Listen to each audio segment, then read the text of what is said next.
Salut la famille olympienne, bienvenue sur votre chaîne OM Football Club avec Pat de Mars.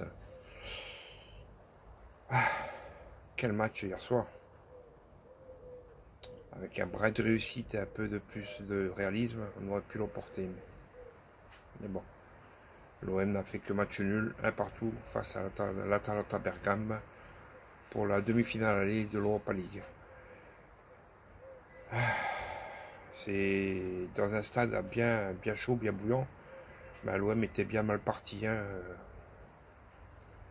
10 minutes de jeu, une petite erreur d'inattention en défense sur Chancel Mbamba. Et il n'est qu'à 70% de possibilité de jouer avec son problème au genou. Et on prend déjà le premier but du numéro 9, Sakamaka, de l'Atalanta Bergame. Bon, sur ce coup-là, pour Lopez, on ne pouvait pas faire grand-chose. On a eu que 10 minutes de feu, 10 minutes d'inattention. Et c'est dans ces 10 premières minutes-là qu'on a pris le but, malheureusement. Ensuite, le long du match, excusez du terme, on les a mangés, les Italiens. On les a bouffés.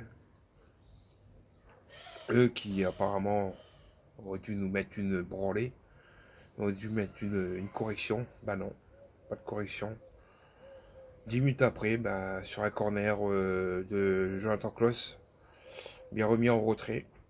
Et sur Jordan Verretou qui redonne à, je sais plus qui, à quelqu'un, ça va sur les pieds de Chancel Mbamba qui lui ne réfléchit pas.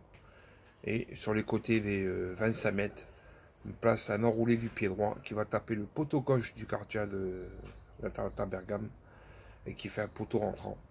Donc un partout au bout de 20 minutes de jeu. On s'est dit, bon, au moins déjà, on recolle au score et de suite, il n'y a pas de problème. Ensuite, sur le reste du match, on n'a pas eu de chance.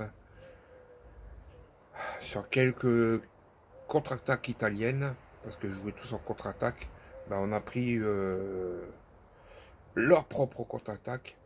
Et Aminari est parti tout seul en lançant Pierre-Emerick Aubameyang. Mais au lieu de rester sur le pied droit, il l'a laissé sur le pied gauche.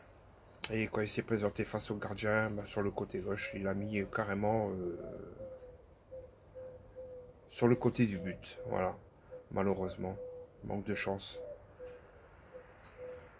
Et à mi-temps, quand ils sont rentrés, ça faisait un partout.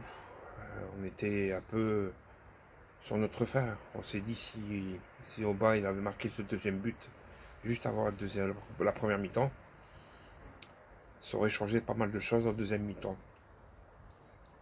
Sur le retour des vestiaires,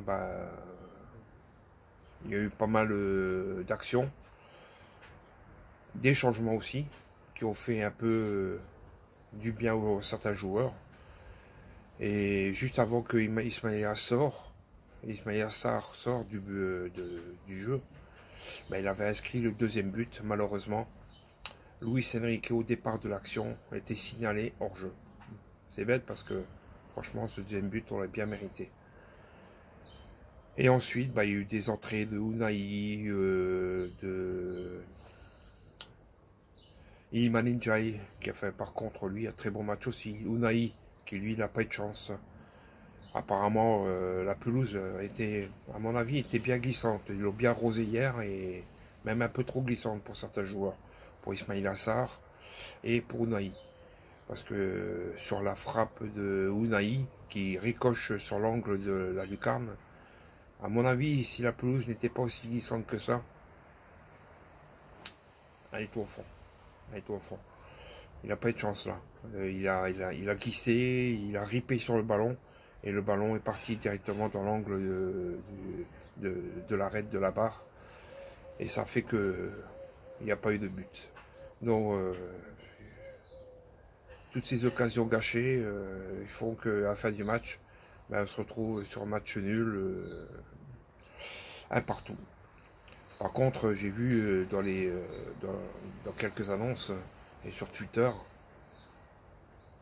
la bronca du Vélodrome fait toujours sa fureur. Parce que les journalistes italiens et tout consort italien, même eux, nous disent que le Vélodrome, ça fait beaucoup de choses.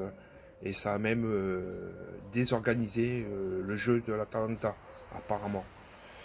Eux qui croyaient que oh, ça fait rien, ils savent ce que c'est que de jouer devant, pas de soucis. Hein. Donc voilà.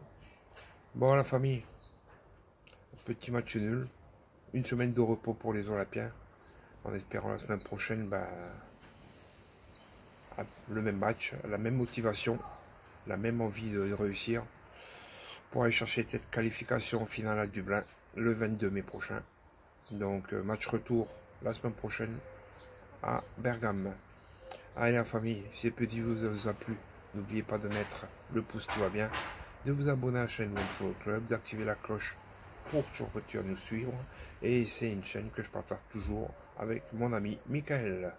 Allez, sur ce, Forza OM.